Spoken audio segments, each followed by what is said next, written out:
That is, for whatever reason, how my brain processed it.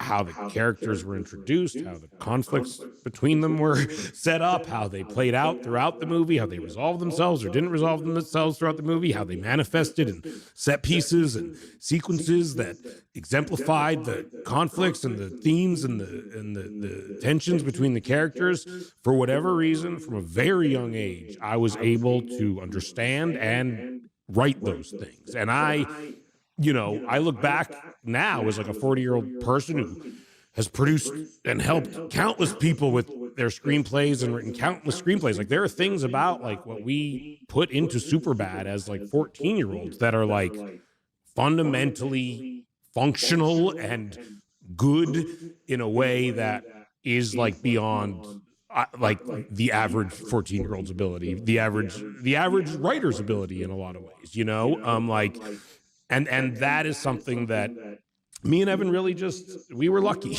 Like we got it. And I think, honestly, as an actor,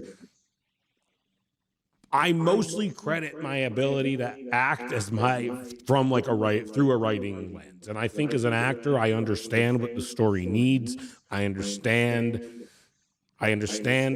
how that character needs to affect things, what that character needs to do in order for this story to be told effectively. I don't view my acting as internally as the other actors I work with. I know it, I see it, I talk to them about it all the time. I view it much more from like a big picture, like, okay, here's the role this character plays in the story. How do I make that work as well as it possibly could? If you love the Diary of a CEO brand and you watch this channel, please do me a huge favor, become part of the 15% of the viewers on this channel that have hit the subscribe button. It helps us tremendously, and the bigger the channel gets, the bigger the guests.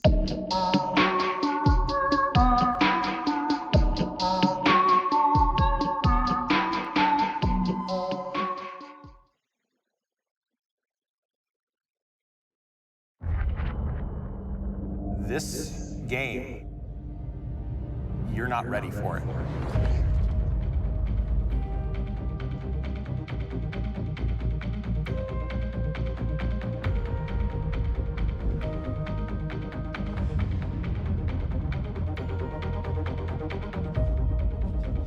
You're in the middle of this beautiful sci-fi environment, and you're seeing intrigue, the espionage, the alliances form. The power that just shifts around, and it's amazing to watch. Simple actions can have massive effects. You can cooperate with people, compete with them, make friendships, deceive them, betray them. It's amazing to think that it's all just other players.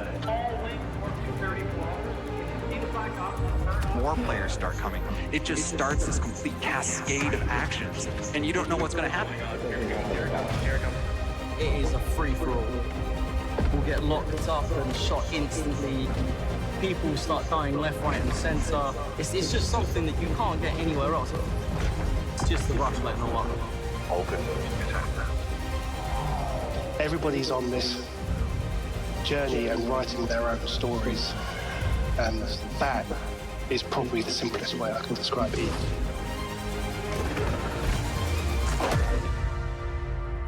Things continue to change and evolve.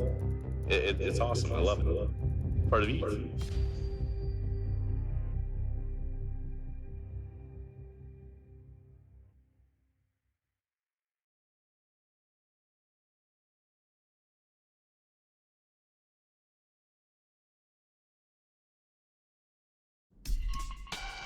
Do I look at you or the camera? You'll just look right at me. You'll just ignore the camera. There are a lot of people saying you could be the next great quarterback. I can already see it now. Cam running down the tunnel with the crowd chanting his name. I hear you've been invited to train with legend Isaiah White himself. Care to elaborate? I want to be the GOAT. Cameron King. Great meeting you. I'm a fan. That's crazy. I damn near worship you growing up. Who are you? I'm him. Who are you? I'm him. Montage. Let's play a little catch. We going to the man! You want to play at your highest level? You want to be a legend? Let me tell you something. This ain't a game.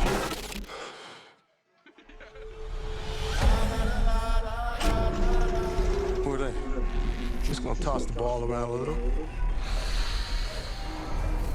You wanna hit this? You can't handle it. I understand. Oh, too slow. Wait, what are we doing? That man's smile about to be on the floor. This is how you do your teammate? What is this? Set hard!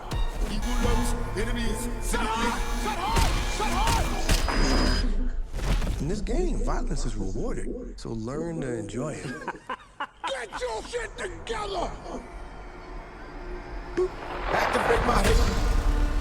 Cam, are you okay? I think something's off. You don't know what you're getting yourself into. Now we playing some football! Don't have to do this. Activate my hit. I've never been more certain of anything in my life. And how bad does Cameron Cade want it? I ain't a killer, but don't push me. I'm not just gonna give it to you. You got to take it from me. What if I say no? Run. Think of it as a gift from the gods. So what are you willing to sacrifice?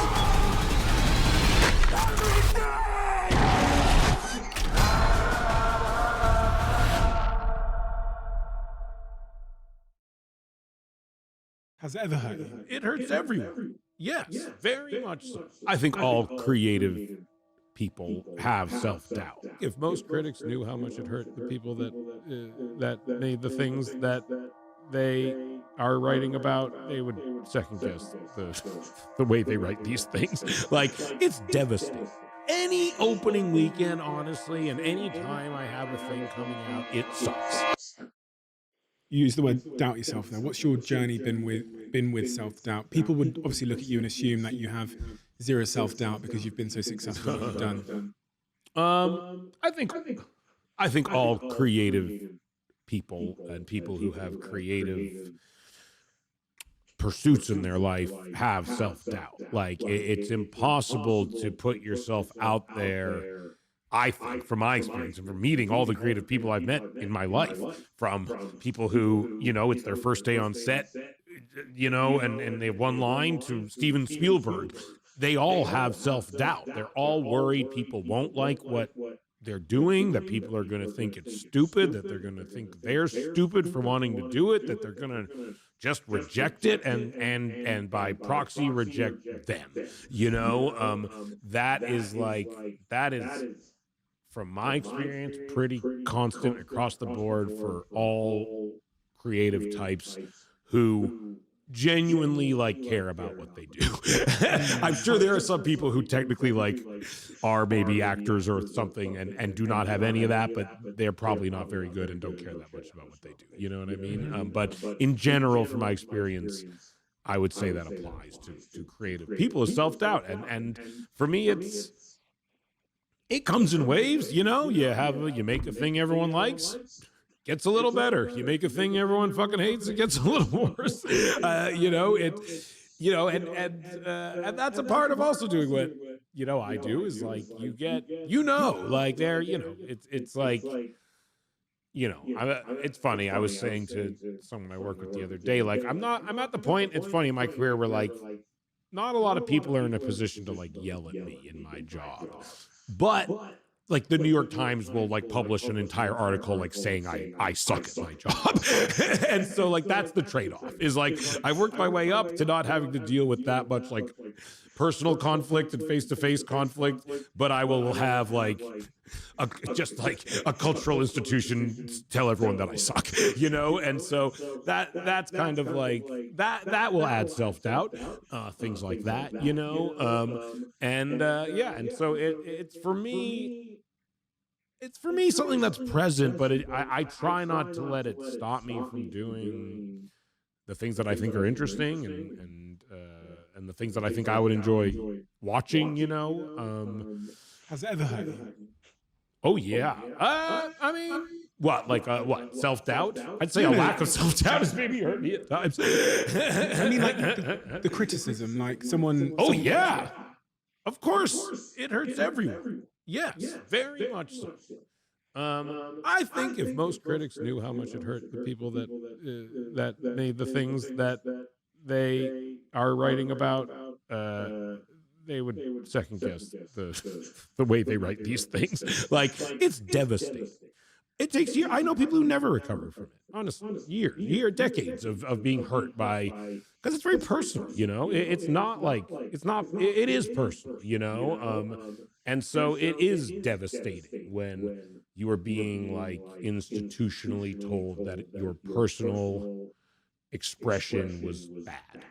Like, that is like devastating, you know, and something that people carry with them literally their entire lives. And I get why. It fucking sucks. You know, I was reading through various moments in your life where, I mean, you've had back to back successes, so it's hard to find something categorize. That's definitely not true. No, you have. You seem to. I mean, from the bird's eye view, you look at your work, your portfolio, and you go, I've been trending well. Yeah, you've been trending well. The thing you talk about, and you've spoken about in interviews, is Green Hornet, where you received some critical reviews for that. Can you zoom in? If I was a fly on the wall in one of those moments where you've received that feedback is coming in and it's coming in, you know, critically, what would I see if I was a fly on the wall in your home? Like, do you stay in your bed? Do you like? What's the human impact it has on you? It's different things. And I think there's different, you know, and that's another funny thing about making movies is like, and having like, and just being like a person who works a lot, is like life goes on. Like, you could be making another movie as your movie is bombing, which is a funny thing because it's bittersweet, because like you know that things will be okay. You're already working, you know what I mean? If the fear is the movie bombs and you won't get hired again, well, you don't have to worry about that. You've been hired. It's too late, you know. But it's an emotional conundrum at times, just dealing with that and navigating that, you know.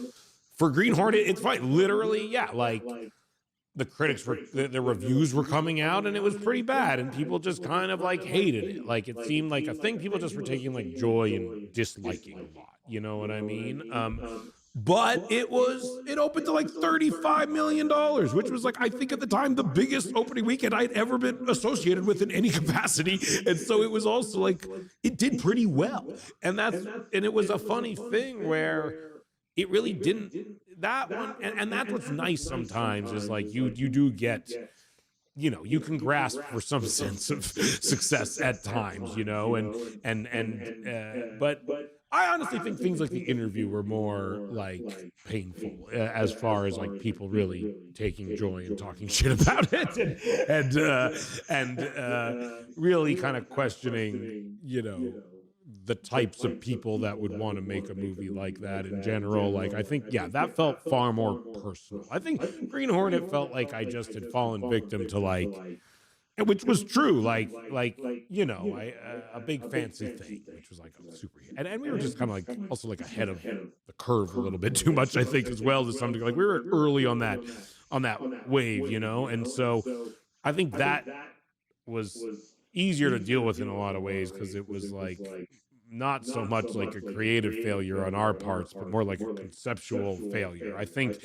like The Interview, people more treated us like we had creatively failed, which sucked much worse. And that's happened a few times, yeah, where people really act like we've just... and again, I'm not going to act like this is that bad. Like, this is not, on the grand scale of things, in life, it's not that bad. Like, and I've gotten much better at dealing with it as well. And I think when I was younger, I really, like, did not have as much perspective as I do. And now I am not. I do not carry it with me nearly as much as I used to, you know? Yeah. It's like, it is the center of your world, though, these things, because you poured your creative heart into something. So it is you. It's It's like it feels like a personal rejection. It's like very much attached to yourself. Oh yeah, it feels like a very personal rejection, and it doesn't feel like constructive. It feels what's the human impact there. What's like the human? Yeah. I don't know. Sometimes you try different things. Sometimes you go out to dinner where you just try to forget about it. Sometimes you sit there and watch movies. Sometimes you're literally just like sitting on the couch, fucking pissed and devastated. I've had different approaches. Sometimes I would go to the beach. I used to have a house on the beach, and I would go to the beach the weekends my movies came out. Any opening weekend, honestly, and any time I have a thing coming out, it sucks because it just is stressful. It's like birth, which is just an inherently painful process. Even though it is maybe bringing something beautiful into the world, it is a painful act. And I think that is like what releasing a movie is for the people who made it, is like, in some ways, it's inherently painful. If you love the Diary of a CEO brand and you watch this channel, please do me a huge favor. Become part of the 15% of the viewers on this channel that have hit the subscribe button. It helps us tremendously, and the bigger the channel gets, the bigger the guests.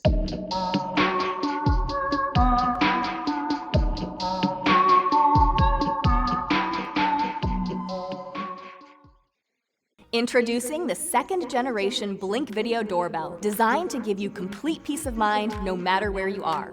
With a battery life up to 2 years, expanded field of view, and improved security features, this doorbell keeps your home protected around the clock. 3 AA Energizer lithium batteries and a Blink Sync module are included, so you get up to 2 years of continuous security coverage right out of the box.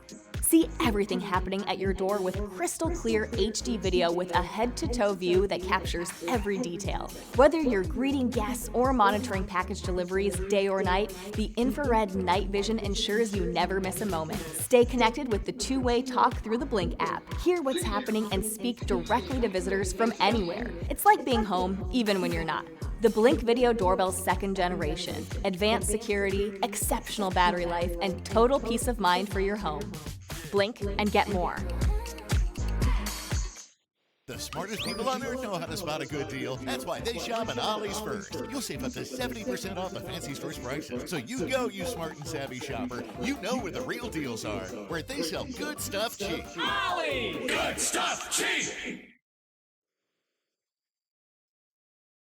It's like you go to a stand-up comedy club at that time hoping Jerry Seinfeld will come in, and then it happened, and these people, it's like they won the lottery, and then he gets off stage, and then they're like, and now, from Vancouver, 15-year-olds, Seth Rogen. 15 years old, you get a part in Freaks and Geeks. I read that they'd lost their jobs at around that time. Yes.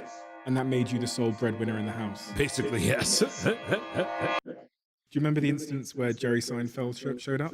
Yes, I do. I was auditioning to get into the Just for Laughs Festival in Los Angeles. And I show up, and it's during the day, which is not great. There's not that many people there. It's maybe like 5 o'clock. It's not a good time to stand up comedy. I'm like 15 years old, and I flew in for this, There's comics going up and doing their thing. There's like the scout from the Just for Laughs Festival there. And I'm about to go up, and I'm next, and the MC's about to introduce me. And someone comes over and they're like, Jerry Seinfeld is about to show up, and he's going to go up instead of you. And I was like, what? I'm like, I'm here to audition for this thing. And they're like, yeah, well, he'll go up and then you'll go up after. And I'm like, are you going to go on after Jerry Seinfeld? And they're like, yes. And so he goes up. He his show is still on. He's as famous as you can as a comedy star as there is alive at that moment. And it's what you're hoping. It's like you go to a stand-up comedy club at that time hoping Jerry Seinfeld will come in. And then it happened. And these people, it's like they won the lottery. And he comes and he just annihilates. And then he gets off stage, and then they're like, and now, from Vancouver, 15-year-olds, Seth Rogen. And and I bombed horribly. And I did not get into the Just for Laughs Comedy Festival. And I told Jerry Seinfeld that story, and he was completely uninterested. He could have cared less. It seems like a tough thing for a 15-year-old, a pretty horrific firing line for a 15-year-old to put themselves in, stand-up comedy. Yeah, I think part of it, honestly, was informed by my overall naivete to some degree, but I Yeah, I was good enough at it that it instantly wasn't like a viscerally painful experience. You know what I mean? And it's probably, you know, I played some sports in high school, but it was probably a similar. I imagine it's a similar mentality where you're like, yeah, there's stakes to this and there's ups and downs to this, but overall I'm good at it and I seem to be progressing in the right direction. So it's worth the stress of it in order to pursue it. You know. And at times it's phenomenal and as fun as you would hope anything would be, you know. But also, honestly, what was more fun was at that time, me and Evan started to write Superbad. And that was like what I really loved doing. And like I liked doing stand-up comedy and writing stand-up jokes, but like I loved sitting with Evan and writing a movie. And to me, that was like, at the time, it's frustrating because you're like, will this ever get made? Is this pointless? Are we wasting our time? Is this just a silly pursuit? But it was still... I just loved it, you know. There's this through line in all your sort of creative work, often, which is about like making people laugh. Yep. Have you ever figured out like why, you know, because I've sat here with a lot of comedians and there always seems to be something about comedians where, I don't know, some instance when they, you know, maybe they were younger or some kind of inspiration in their life, which made them somewhat compelled to, and almost energized by the pursuit of making other people laugh and happy. Does that resonate with you? And have you ever identified where that comes from in you, that pursuit of making people laugh and happy? I think for me, I think some comedians have like a dark origin story, you know what I mean? I don't, you know, I think for me, it was like something I liked and something I was good at and something that I was very like encouraged and fostered to do from a very young age. And I was lucky enough to find another guy my age who was as good at it as I was and as interested at doing it as I was, which is like miraculous. Like, I had a lot of like, you know, I read part of that Malcolm Gladwell book, and I'm not, you know, about the about, you know, the miraculous kind of set of circumstances that it takes to become like remotely successful in this terrible world of ours. You know what I mean? And like, I think it was things like my parents were big comedy fans, so I saw comedy from a very young age. I'm from Canada, which is like a place that acclaims comedy and respects comedy. So culturally, I'm like from a place where comedy is like, you know, a relevant part of the culture, you know. Canadians, some of their biggest like exports are comedians and comedy shows. Lorne Michaels is Canadian, you know, SCTV, you know, a lot of some of the greatest comedians of all time are Canadian, you know. And so it's something that was always kind of just always a part of like the DNA of being a Canadian person, I think, to some degree as well. Also, I'm from Vancouver, where they made movies. Not to say it's like I grew up in Hollywood, but like you would see movie sets around. You would see, I went to a high school. They shot some movies at the high school because it was a very like cinematic looking high school. So you would see trucks and stuff like that. I didn't know anyone who worked in the entertainment industry, but like you kind of would see it around. So it made it a little more obtainable. And if we lived like in the middle of fucking nowhere and it just seemed like completely abstract, you know what I mean? So I think that like my path is honestly one of like being supported and working hard and being very diligent, but also like having an environment that kind of like bolstered my ambition, you know what I mean? Yeah. 16 years old, you get a part in Freaks and Geeks. Yeah. And that brings you to LA with your family. Yeah. What? Your entire family came to LA? Well, my parents. My sister was in college, yeah. And I read that they'd lost their jobs at around that time. Yes. And that made you the sole breadwinner in the house. Basically, yes. Well, did that feel like pressure? Being 16 years old and being the breadwinner for your house because your parents have lost their jobs. In a way, it felt like an alleviation of pressure because after I remember my dad telling me, like after like 3 months or 6 months of being on Freaks and Geeks, he's like, "You've made more money in this time than I've made my entire life put together." So like if anything was like an amazing alleviation of a weight, because there was money all of a sudden. For the first time in our lives, things could be paid for easily, you know? And so I was more than happy to provide for everybody, because I suddenly had access to an amount of money that was like absurd compared to the amount of money I grew up with access to, or anyone in my family grew up with access to, you know? Your work ethic, which I've read about over and over again throughout your book and throughout various interviews you've done, seems to be pretty spectacular. And one of the quotes that I read is, if there were any kind of dark driving force behind your early ambitions, quote, it would be some sense of financial insecurity. Yeah, probably. But that's gone. Which is maybe why I don't make as many things as I used to.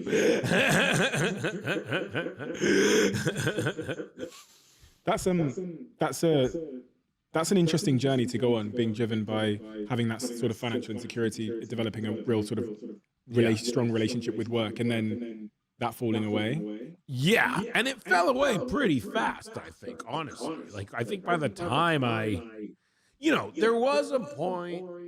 So yeah, I was on Freaks and Geeks, and then Undeclared, and then I didn't work for years. But by then, it felt like my parents were like incapable of making enough money to survive on their own also. So like, once I had some money, like, it was just bonus money, you know what I mean? Like, part of what had happened is they lost their jobs and we lived in a house. So we sold our house in Vancouver, and that's why everyone moved to LA. So there was a little more money available because we had sold our house. So like, it's not like my parents were like just like a leech on, they were able to like make a baseline level of like survivable income. So when I had more money, it just, it kind of just added a cushion of comfort.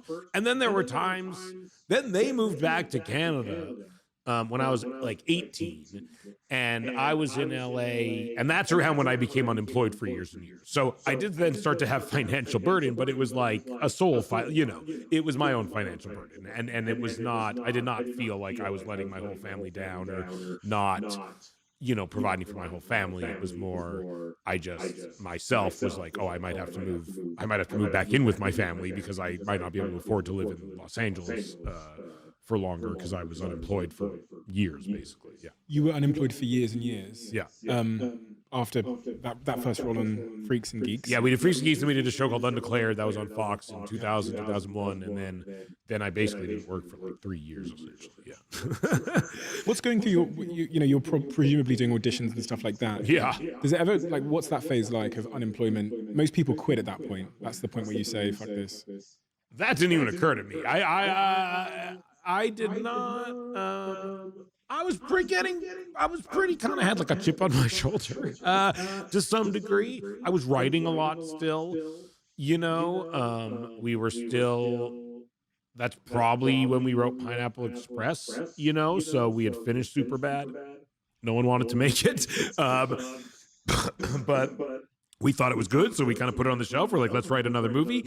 And then we wrote Pineapple Express. So we were busy, and we thought it was awesome. And we thought both the movies were awesome. And in general, we were also getting like very positive feedback as writers. We just weren't getting like hired to do anything, and no one would make our movie. So it was this weird mixture of things kind of being like encouraging and very frustrating at the same time, and that's almost like the worst part about kind of being in that part of your career, which is the part of the career most people who live in Hollywood are in, which is one where it's like any given phone call is one that is like making your fucking life, or one that is yet another door slamming in your face that you have to like just suck up and keep moving forward. You know what I mean?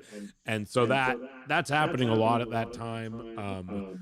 Yeah, and seeing your friends also start to do very well and start to make things, that is, it's very encouraging in some ways, but you inherently get very jealous, and you start to doubt yourself, and you start to doubt if you are good enough to do it, or if anyone will ever like see in you what you see in yourself, If you love the Diary of a CEO brand and you watch this channel, please do me a huge favor, become part of the 15% of the viewers on this channel that have hit the subscribe button. It helps us tremendously, and the bigger the channel gets, the bigger the guests.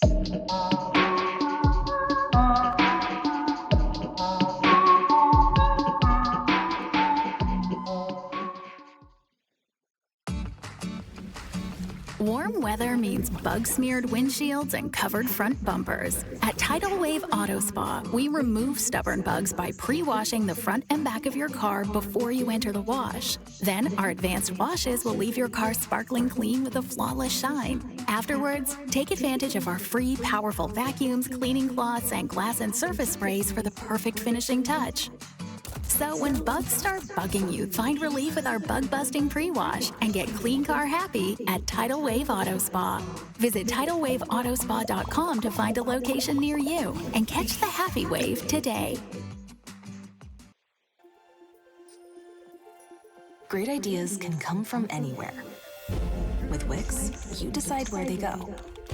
Put your ideas into play with AI and watch them shape every aspect of your website. Explore as many layouts and designs as you want. Then zoom in and dictate the mood and vibe. And when it all comes together, launch your idea into the world where it belongs. It's your business, your website. You do it yourself on Wix.